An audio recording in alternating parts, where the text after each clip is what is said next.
everyone. Do we have like any community managers in the audience today?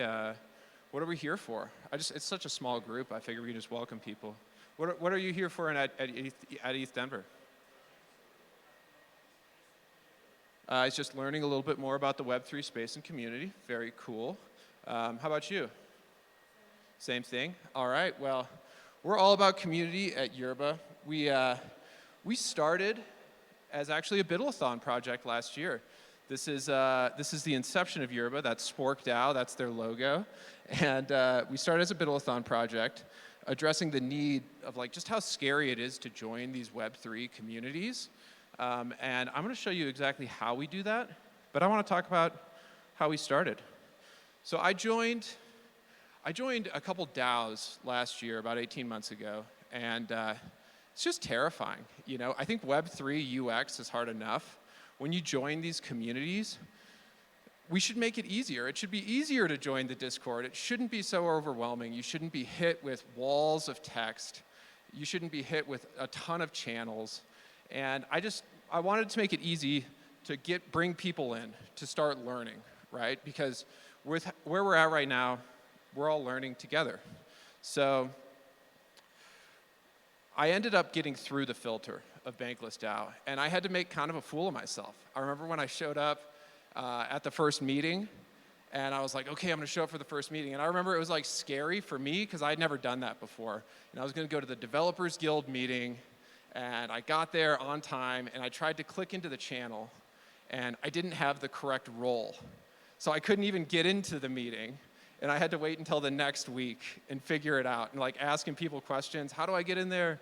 And it was just tough, and I just remember thinking, how many people don't get past just that filter, right? How many people open up the Discord and see the wall of text, the channels, see all the people with their cool names and their cool avatars, and they're just totally overwhelmed and like, I'm out of here, right?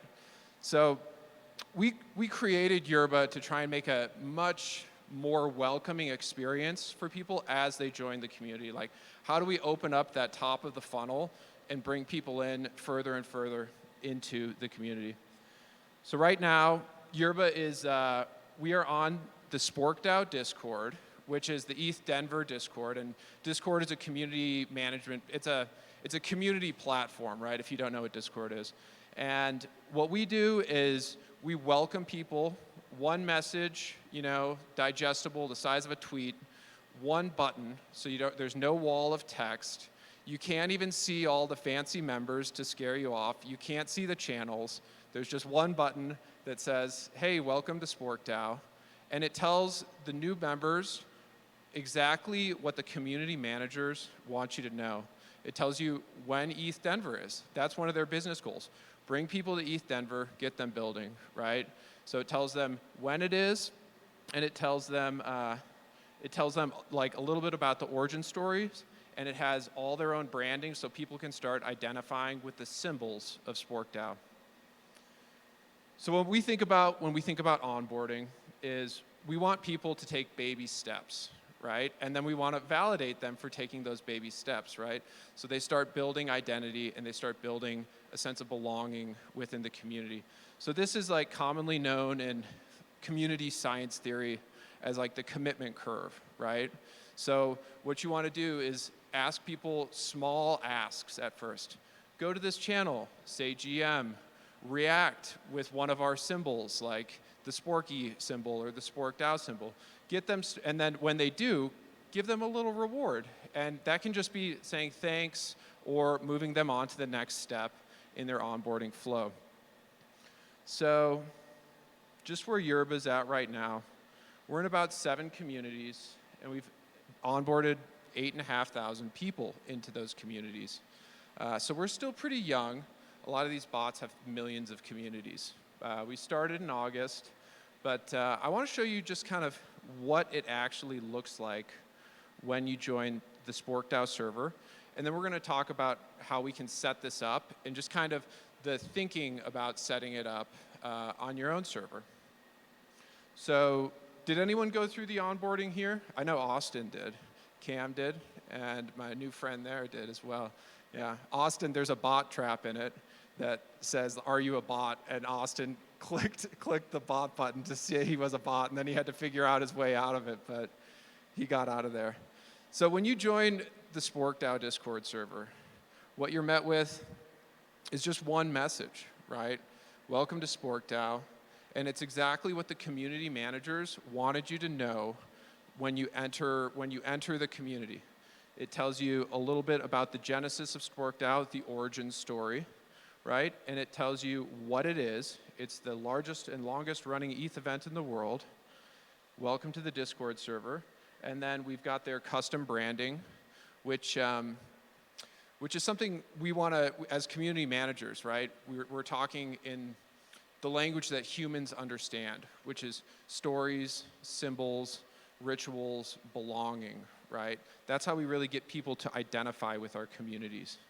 So when you push the button, begin your journey, you're going to see small, digestible little bits of information that, I don't know if everyone actually reads the whole thing, but we want to give it, we want to give them this information over and over again, because as a community manager, as I used to be a community manager, people don't always read the docs, People come in, they ask the same questions a lot, and so we want to give them little bits of information over and over again to try and stop them from not engaging with the community, but asking the same questions, right? Like, be empowered to join the community. This is what we want you to do.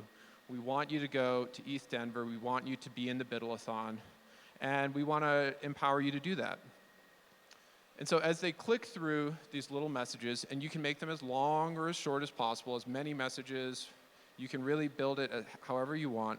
We can also ask them questions about themselves. And so this is an example of a survey question. And if it's saying, are you interested in participating in the Biddle-a-thon? If you are, then we can give you follow-on information that you can access asynchronously. You'll get a little notification, and you'll get access to another one of these. We call them flows or quests. I was talking with Lauren, and the hardest part is the words with how we name these things. So I think we're going with flows now. We were quests. Another thing I like to do when we are introducing new members to communities is introduce them to their new allies in the communities. A lot of times we ask people to introduce themselves before we introduce ourselves. And as established members of the community, we should be introducing ourselves first, right? And we can do it asynchronously. So we can do it through these flows. So this is Russell Castagnaro, and I've learned to pronounce his name correctly. And he's the Buffacorn Ventures steward, and he's one of my allies in the SporkDAO community. And so now when I enter the community, not only do I know about the community, I know how to take the small actions to get involved in the community, but I also have some new allies. And I can, connect with them on different levels and learn about what they're passionate about. And just feel a little more confident as I enter. So this next slide, hey, we're a platform. We've got to have an analytics dashboard. As a community manager, if you set up Yerba, you're going to get some analytics. You can see we've had 5,100 of these flows gone through by SporkDAO members alone. A lot of people go through just the welcome flow, and then they might not come back. But you can see we've had hundreds of people go through, actually thousands of people go through the additional flows who want to learn more about the community. And maybe they're a little newer to the community, or maybe they're a little more timid. But we want to give them the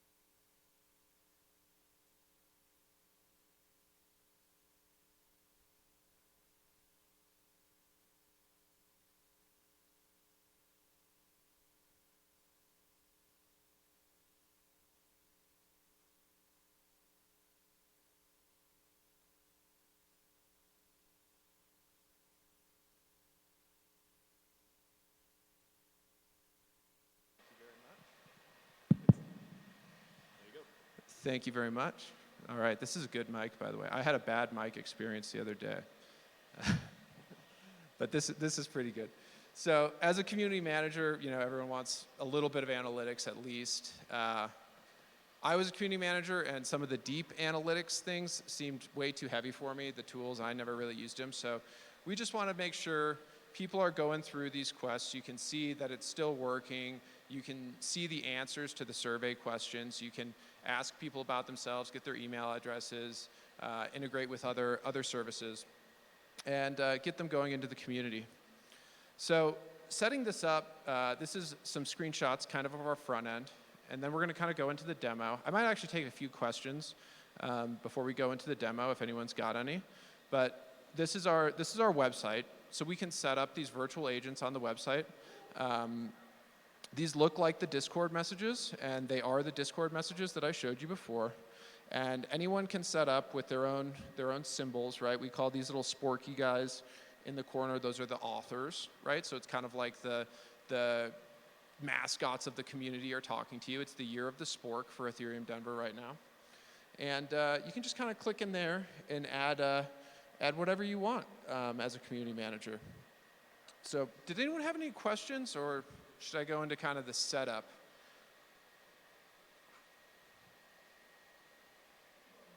Go into the setup. All right, let's go into the setup. So it's kind of basic, but this is our home page. We've got some nice mid-journey assets in there. As our community goes, we like to have kind of like plant-based vibes. We like to think that communities are natural organisms and ecosystems that are growing all together, and so we kind of add that in. Once you log in through Discord, you're going to see all your Discord servers that you're a manager of, and you can just go ahead and invite the bot. It's a pretty standard invite the bot flow, and so you click through, a little pop-up will come up. You can invite the bot into your server, and then the first thing to do, whenever you invite a bot into a server, is raise it up the roles in your server, or else the bot won't work. And actually, no one ever does it, and it throws all these errors, and we have to tell people to do it. And actually, when I was taking these screenshots, I didn't do it, and I paid for it. But you're going to get a little message. We're trying to add these. One of our next steps is to add these messages into the browser. So it's kind of like a Zendesk-like experience. So you can take your context from your community, from the Discord to the browser to the discourse, because a lot of these communities are actually active on multiple platforms, right? They have a discourse forum, a Discord community, they're on Snapshot, they're on Facebook, Instagram, Twitter. And so how do we keep that context in your context within the community across platforms? So you will have raised your bot up the roles in your Discord, and then we're going to set up the authors, right? And the authors are those little, remember the Spork DAO logo and the Sporky, and also Russell Castagnaro. It's a really easy way to do this. We are a scrappy startup, and so we have offloaded all of our image hosting to Discord. So you just post your image to Discord and copy the link, and we get it right in there. So now, oops. Yep, and so we've got a little screen here where you can add your author. And so I added myself. That's my chippy. That's my NFT. All the cool people in Bankless DAO, when I joined, had chippies, and so I decided I'd jump in and get one. They're pretty cool. It matches my top hat, which has been awesome at the conference. People have been coming up to me, "Oh, you're John Valjean," that I never knew before. And so you add your author, and that's going to be your custom branding. You can have multiple of these. I think I've got 40 of them in the SporkDAO server alone, all different Sporkies and different styles doing different little moves. And so as you go through, it's kind of delightful. And then as you can see, after you add your author, we're going to jump right into your next message, which is going to be to build your first quest or build your first flow. And once you add your first author, all the subsequent messages will be in the style that you picked throughout your onboarding process. And so what we're going to do here is we're just going to tell Yerba about your community. And you just, every community kind of has a focus, a mission. There's the Simon Sinek's why, how, and what you do. And so I just kind of ask people to fill out this form, tell us about your community, Be intentional about it. What are the baby steps that people can take as they join? And what we're going to do actually is we're going to use this form to prompt GPT-3. That's our next step. So a problem that we have is setting up these virtual agents is kind of hard, right? And so I wanted to get rid of that tyranny of the blank page. So we're going to use what you've input here, and you can change it whenever. We're going to use this to prompt GPT-3 on the back end. And so we're going to add there's another quick form that actually is pretty much predefined for you. And it's just this is going to be your welcome flow. You can build as many flows as you want, but I think a way that you can get Yerba to add value to your community right away is just simply by welcoming people and telling, like, just that little bit of welcoming, tell them what you are, what your community's about, where to go, what to do, is just really helpful, and it's something that I would have appreciated right away. So I try to get people, when they're signing up, just do these welcome flows first, and then you can build all of the rest of the complexity if you want, the follow-on flows, the forking flows, but let's just start with the welcome. So you fill out this little form. It's actually pre-filled out for you, and you just push build quest, and then with the magic of AI, it's going to send you into this, this next screen, which is the quest or flow builder. And this top message right here, we don't really need so much yet, but that's going to add different requirements, and I'll tell you about that later. But you can see the first message comes through right down there. And I wanted to edit it because I like to use a lot of spaces in my messaging. I think it makes it a lot easier to read. So I like to add a lot of new lines. And so you can see I've gone through and I've edited it. You just click right in. A text field comes up. You can edit it however you want. And then you click out and it saves. It all saves right away. So if you are like me and you realize you had a typo in the Spork DAO quest that thousands of people are going through, you can go right into the front end, edit it, and every next person who goes through will not see your typo. So you can edit these steps, and you can add new steps. And so what I kind of wanted to demonstrate here is we have these little checks, right? So this has a little check that the AI put in for us.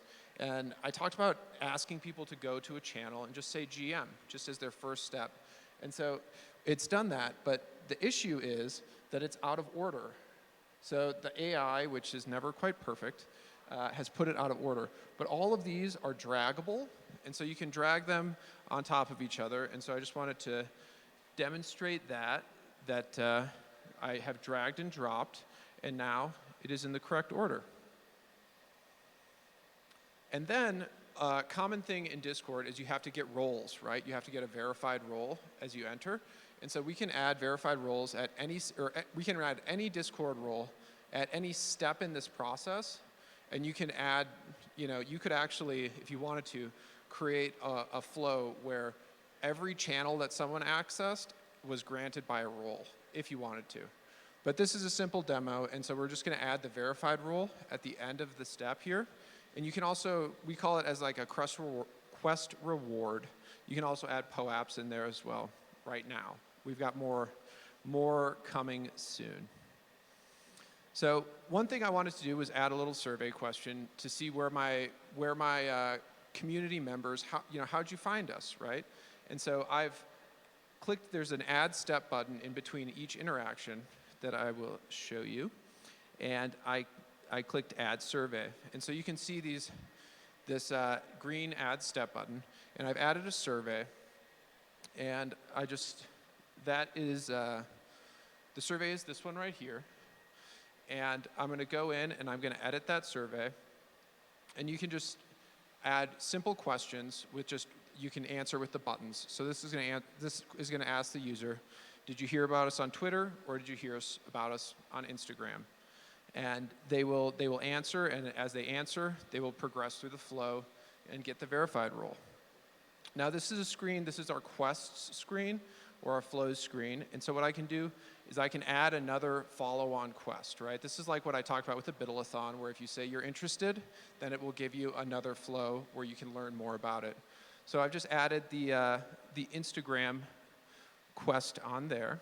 And then I talked about the requirements on here. And so when you open up the quest, this is the blank page. This is the tyranny of the blank page. You can use the quest builder again and prompt it to tell them whatever you want. But I decided I just wanted to show the requirements. And so here I've added that to get to this flow, you have to have completed the Welcome to ETH Denver talk quest. That was the first one we went through. And then you had to have answered that you heard about us on Instagram. So that's just an example of it's not very super useful one. Like the Biddle-a-thon example is better, but it's just showing you how you can set it up. Finally, this is the authors page again. So if you wanted to add more authors, it's the same look like it was on the setup, but you can add another author. Here I've added a little sporky guy. And then when you go through back to your quest, if you wanted to add the sporky in there, you can just click on like the top level where it says Yerba. It should say John Valjean, but I forgot to save it as that. And you can click on it, and then you can select your little sporky, and then there you've got sporky in there. So you can really use the symbols of your community to welcome people as they come in. You can also add POAPs. You can add POAPs as rewards for completing these flows, and you can also do manual.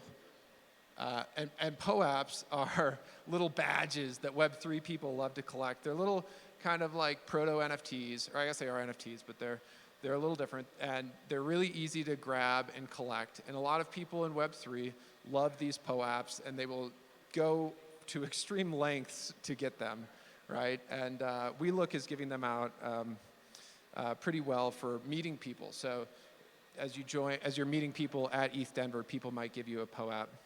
And we can also use these POAP drops. You can set up a POAP drop and then give them out automatically for calls. And so you can use the /event command, and it will award everyone in the call with a POAP.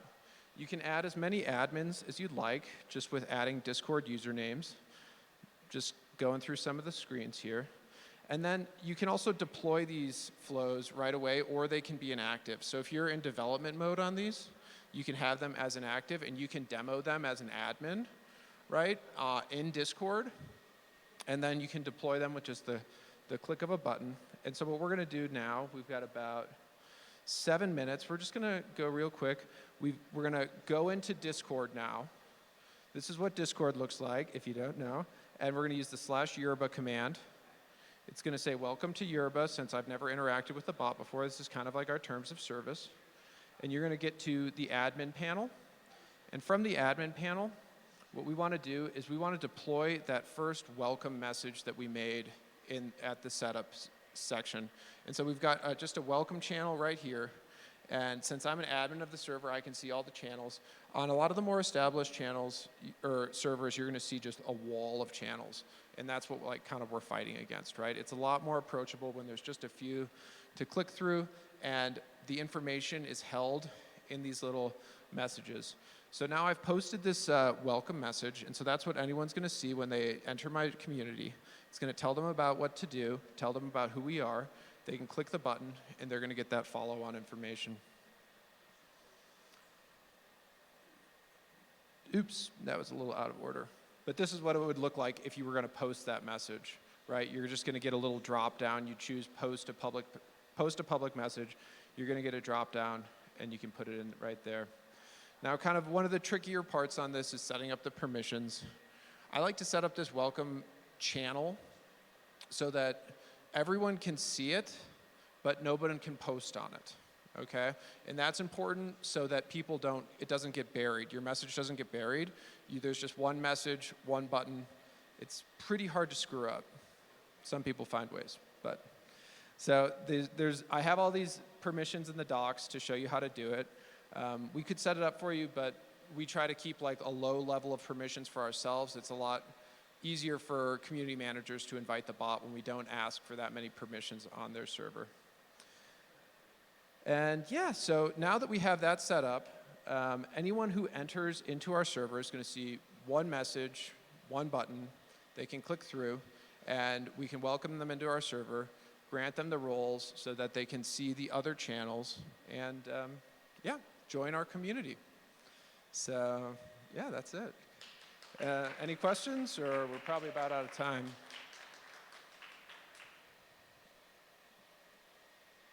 Yes. Sorry, the question was, do you have a website? Yes, we do have a website. It is gmyerba.xyz, and anyone can set this up. We are in open beta right now, so set it up, and you will be grandfathered into an extended free trial.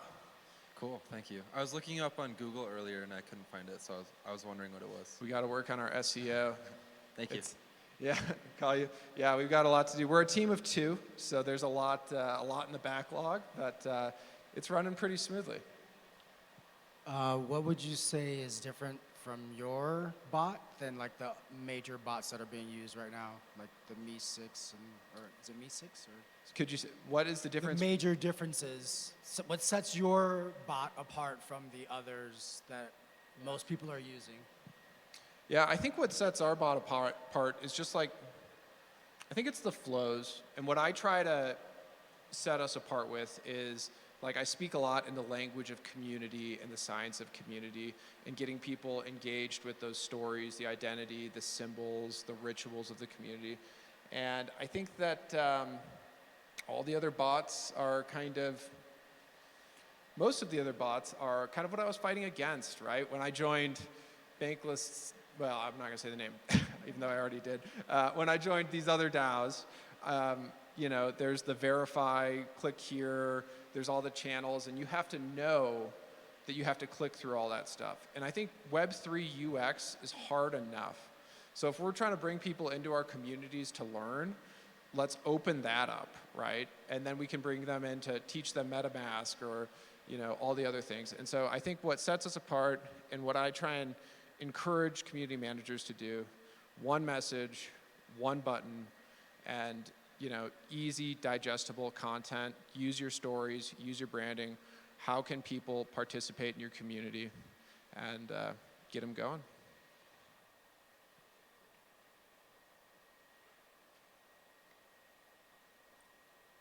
Round of applause.